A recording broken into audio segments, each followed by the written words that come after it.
నమస్కారం చౌదరి సార్. నమస్కారం అండి. చాలామంది స్టూడెంట్స్కి ఏంటంటే ఒక డైలమా ఫేజ్ అనేది ఖచ్చితంగా ఉంటుంది. అంటే క్లారిటీ అనేది ఒక రోజులో అయితే ఖచ్చితంగా రాదు.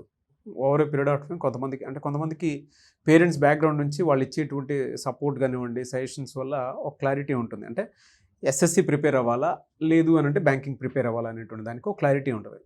సో కొంతమంది స్టూడెంట్ దాన్ని చూస్ చేసుకోలేకపోతారు. ఆ క్లారిటీ ఎలా తెచ్చుకోవాలి? అంటే ఎస్ఎస్సి ప్రిపేర్ అయితే బెటర్గా ఉంటుందా, బ్యాంకింగ్కి వెళ్తే బెటర్గా ఉంటుందా అనుకున్నటువంటి డైలమా ఉండేటువంటి స్టూడెంట్స్కి క్లారిటీ ఎలా తెచ్చుకోవాలి? నాగరాజ్ గారు, మా దగ్గరకు వచ్చేటటువంటి స్టూడెంట్స్కి మేము ఫస్ట్ అడిగే క్వశ్చన్, మీకేం కావాలి? ప్రతి మనిషికి కావాల్సింది మంత్ ఎండ్ ప్రాపర్గా వచ్చేటటువంటి మంచి శాలరీ కావాలి. అది ఏ ఉద్యోగమైనా పర్వాలేదు. మనకి జాబ్ గ్యారంటీ ఇస్తూ ఉద్యోగ భద్రత ఉంటుంది, కంపెనీ మనకి మంచి ఫెసిలిటీస్ ఇవ్వాలి. అటువంటి ప్రైవేట్ సెక్టర్ కాకుండా public sector or state government or central government A job అయినా సరే ముందు అన్నిటికీ అప్లై చేయండి అని అంటాం. బ్యాంకింగ్కి ఎస్ఎస్సికి తేడా చెప్తాను. ఫస్ట్, బ్యాంకింగ్ నోటిఫికేషన్స్ ఒక ఇయర్లో ఒక 20 నోటిఫికేషన్లు వస్తాయండి. 20 పైగా కూడా వస్తాయి. మోర్ దెన్ 20 నోటిఫికేషన్స్ వస్తాయి. ఒక దానిలో ఫెయిల్ అయితే, ఫస్ట్ ఎగ్జాంపుల్ ఐబీపీఎస్ ఆర్ఆర్బీ వచ్చింది అనుకుందాం. క్లర్క్, ఇది ప్రిలిమ్స్లో పోయింది. ఇమ్మీడియట్గా రెక్టిఫై చేసుకొని ఏం తప్పు చేశామో ఐబీపీఎస్ ఆర్ఆర్బీ పిఓ అప్లై చేయొచ్చు. అందులో కూడా ఫెయిల్ అయ్యాం. అందులో ఏం తప్పు చేశామో అది నేర్చుకొని మళ్ళీ next exam IBPS clerk apply చేయొచ్చు. మళ్ళీ IBPS PO, SBI clerk, SBI PO, SO, APCOB, DCCB, RBI assistant, ఇట్లా మీకు ఒక సంవత్సరంలో 20 నోటిఫికేషన్లు ఉంటాయి. More than 20 also. మనల్ని చేసినటువంటి తప్పుని రెక్టిఫై చేసుకొని మళ్ళీ నెక్స్ట్ ఎగ్జామ్కి వెళ్ళటానికి ఎక్కువ టైం అవసరం లేదు మనకి, హార్డ్లీ 1 మంత్. సో జాబ్ అనేది బ్యాంకింగ్ సెక్టర్లో చాలా తొందరగా వస్తుంది. రీజన్ ఏంటి అని అంటే, because of number of notifications, వేకెన్సీలు కూడా ఎక్కువ ఉంటాయి. కాబట్టి బ్యాంక్ ఉద్యోగం అనేది చాలా తొందరగా తెచ్చుకోవచ్చు. ఓకే. ఎస్ఎస్సికి వచ్చేసేటప్పటికి CGL notification, CHSL, MTS, stenograph, మేజర్గా ఈనోడు. ఎస్ఎస్సి జీడీ కానిస్టేబుల్ ఉంది, అది పక్కన పెడదాం, అంటే అది యూనిఫామ్ పోస్ట్ కాబట్టి. సిజిఎల్లో తప్పు చేస్తే మళ్ళీ రెక్టిఫై చేసుకొని మళ్ళీ ఎగ్జామ్ రాయటానికి మళ్ళీ నెక్స్ట్ ఇయర్ టైం పడుతుంది. 1 ఇయర్ వేస్ట్. ఇంకా అదే పిఓ ఎగ్జామ్ అనుకుందాం, బ్యాంక్ పిఓ అనుకుందాం. ఆర్ఆర్బీ పిఓలో తప్పు చేస్తే రెక్టిఫై చేసుకుని ఐబీపీఎస్ పిఓ రాయొచ్చు. ఐబీపీఎస్ పిఓలో కూడా తప్పు చేశాము అని అంటే రెక్టిఫై చేసుకుని ఎస్బీపీఓ రాయొచ్చు. ఇలా సంవత్సరంలో మనల్ని మనం రెక్టిఫై చేసుకొని బెటర్మెంట్ తోటి నెక్స్ట్ ఇయర్ కాకుండా మంత్స్ గ్యాప్లోనే నోటిఫికేషన్స్కి అప్లై చేసి రాసేయచ్చు. ఎస్ఎస్సికి వచ్చేసేటప్పటికి సంవత్సరానికి ఒక్కసారి నోటిఫికేషన్ వస్తుంది. ఏ మాత్రం తప్పు చేయకూడదు. టైర్ 1లో తప్పు చేసామా, గాన్. టైర్ 1, 2లో అగైన్ మళ్ళీ లాస్ట్లో third step data entry, skill test. So ఈ ప్రాసెస్ మొత్తానికి ఎస్ఎస్సిలో 10 మంత్స్ నుంచి 11 మంత్స్ పడుతుందండి. అంటే ప్రతి ఫేజ్లోనూ కరెక్టే చేయాలి. దట్టు ప్యాటర్న్స్ అనేవి, ఎగ్జామ్ ప్యాటర్న్స్ మారిపోతూ ఉంటున్నాయి. మేజర్ ఇష్యూ ఎస్ఎస్సిలో జిఎస్ ఉంది. జిఎస్ అంటే వినటానికి 2 అక్షరాలే, జిఎస్, కానీ అందులో 8 సబ్జెక్టులు ఉన్నాయి.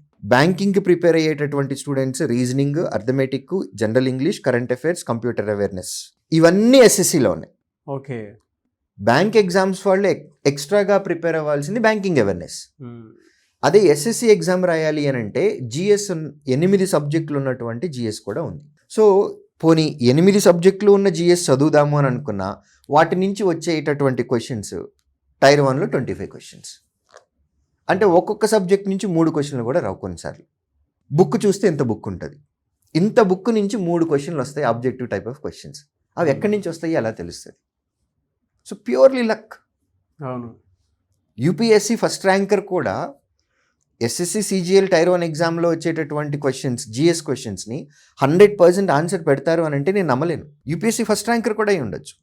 ఐఎమ్ నాట్, వాళ్ళని నేను తక్కువ అంచనా వేయడం లేదండి. 8 సబ్జెక్టుల్లో నుంచి 25 క్వశ్చన్లు వస్తున్నాయి అని అంటే ఏ మూల నుంచి పట్టుకొస్తారో మనం ఎట్లా చేయగలం అది. సో జిఎస్ అనేది ఒక పెద్ద పజిల్ లాగా ఉంటుంది స్టాఫ్ సెలక్షన్ కమిషన్ ఎగ్జామ్స్లో. ఇవన్నిటినీ ఒక ఎత్తు అని అనుకుంటే, నార్త్ ఇండియా నుంచి మనకు వచ్చేటటువంటి కాంపిటీషన్, విపరీతమైన కాంపిటీషన్ ఎస్ఎస్సి ఎగ్జామ్స్లో. ఎందుకంటే వాళ్ళు డిగ్రీలే చదువుతారండి. మన సౌత్ ఇండియన్స్ లాగా ఎంబీబీఎస్లు బీటెక్ల మీద వాళ్ళకి మోజు చాలా తక్కువ. Normal degree BA BCom BSc apply చేయటము, డే 1 నుంచి కాంపిటేటివ్ ఎగ్జామ్కి ప్రిపేర్ అవటం, యూపీఎస్సీ ఎస్ఎస్సి. సో అక్కడి నుంచి విపరీతమైనటువంటి కాంపిటీషన్ మనకుంది. ఆ కాంపిటీషన్ తట్టుకోలేకపోతున్నాం. కాబట్టి ఈ అన్నిటి ఫ్యాక్టర్స్ వల్ల ఎస్ఎస్సి ఉద్యోగం తెచ్చుకోవటానికి టైం పడుతుంది. నేను తెచ్చుకోలేము అనే మాట మాట్లాడట్లేదు, మీరు అబ్జర్వ్ చేయండి. అవును సార్, అవును. టైం రిజల్ట్ పడుతుంది. ఉంది మీ దగ్గర, సీజీఎల్ క్రాక్ చేసిన స్టూడెంట్స్ ఉన్నారు. రిజల్ట్కి టైం పడుతుంది. నంబర్ ఆఫ్ ఫ్యాక్టర్స్ ఉన్నాయి దీనిలో. ఎందుకు?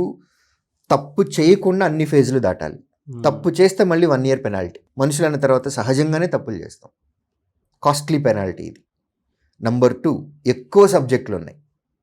నంబర్ 3, నార్త్ ఇండియా నుంచి విపరీతమైనటువంటి కాంపిటీషన్. ఇవన్నిటినీ తట్టుకొని గనక మనం చేయగలము, ఇంట్లో సపోర్ట్ ఉంది, 1 year కాదు 2 years, 2 years కాదు ఇంకొక సంవత్సరం అయినా ఇంట్లో అమ్మా నాన్న మనకి బ్యాక్ ఎండ్ సపోర్ట్ ఉంది అని అనుకుంటే ఎస్ఎస్సి సిజిఎల్ గ్రూప్ బి పోస్ట్ని టార్గెట్గా పెట్టుకొని చదువుకోవచ్చు. లేదు, కెరీర్లో నేను తొందరగా సెటిల్ అవ్వాలి, ఇంట్లో నాకు ఫినాన్షియల్గా అంత సపోర్ట్ లేదు, నేను సెటిల్ తొందరగా అవ్వాలి అని అనుకుంటే కనుక banking sector and insurance sector, వీటిల్లో నంబర్ ఆఫ్ వేకెన్సీస్ ఉంటున్నాయి, నంబర్ ఆఫ్ నోటిఫికేషన్స్ కూడా ఉంటున్నాయి, మంచి జీతం కూడా వస్తుంది. Anyway this is a public sector. కాబట్టి మన పరిస్థితుల్ని బట్టి ఎవరికి వాళ్ళు డిసైడ్ చేసుకోవాల్సినటువంటి ఫ్యాక్టర్, బ్యాంకింగ్ సెక్టర్కి వెళ్ళాలా లేదా స్టాఫ్ సెలెక్షన్కి వెళ్ళాలా, ఇది వాళ్ళ పరిస్థితులను బట్టి వాళ్ళకు వాళ్ళు డిసైడ్ అవ్వాలి. చదివే ఓపిక ఉంది. ఇప్పుడు బ్యాక్గ్రౌండ్లో ఇంతకుముందు చదివినవి అన్నీ కూడా నేను జిఎస్లో ఆల్రెడీ నాకు కొంత స్ట్రాంగ్ నాలెడ్జ్ ఉంది అని అనుకున్నారు. ఎస్, జిఎస్లో స్ట్రాంగ్ నాలెడ్జ్ ఉంది అని అనుకున్నప్పుడు ఎస్ఎస్సికి ప్రిపేర్ అయిపోవచ్చు. ఎస్ఎస్సికి ప్రిపేర్ అయితే ఇంకొక అడ్వాంటేజ్ ఏంటి అని అంటే రైల్వే ఎగ్జామ్స్ కూడా రాయొచ్చు. Same total SSC syllabus minus English. Okay, SSC సిలబస్లో నుంచి ఇంగ్లీష్ తీసి పక్కన పెడితే చాలు, అదే సిలబస్ రైల్వే ఎగ్జామ్లో ఉంది. రైల్వే నోటిఫికేషన్స్ కూడా ఇయర్ క్యాలెండర్ ఇచ్చేసేసి ఎవ్రీ ఇయర్ లాస్ట్ 2 years నుంచి క్యాలెండర్తో పాటు వచ్చేస్తున్నాయి మనకి. కాబట్టి రైల్వే ఎగ్జామ్స్ కూడా బ్రహ్మాండంగా రాయొచ్చు. కాకపోతే ఏంటి అని అంటే పేషెన్స్, ఓపిక ఉండాలి. నో ఆన్సర్ మనకి ఎగ్జామ్లో ఫెయిల్యూర్ వస్తాయి, అది టైర్ 1లో అవ్వచ్చు, సిబిటి 1లో అవ్వచ్చు. బట్ దాన్ని తీసుకోవాలి, మనం తీసుకొని రెక్టిఫై చేసుకొని మళ్ళీ ఇంకొక నోటిఫికేషన్కి అప్లై చేసుకోవాలి. ఇది ప్రతి నోటిఫికేషన్లోనూ ఉంటుంది. కాకపోతే ఎస్ఎస్సి రైల్వేలో ఏంటి అని అంటే ఇప్పుడు రాసిన ఎగ్జామ్ మళ్ళీ రాయాలి అని అంటే ఇంకొక 1 year టైం పడుతుంది. ఆ ఓపిక ఉండాలి, పేషెన్స్ ఉండాలి. ఆ పేషెన్స్ ఉండి మనల్ని మనం రెక్టిఫై చేసుకుంటూ ముందుకు వెళ్తే కనుక జాబ్స్ గ్యారంటీగా వస్తాయి.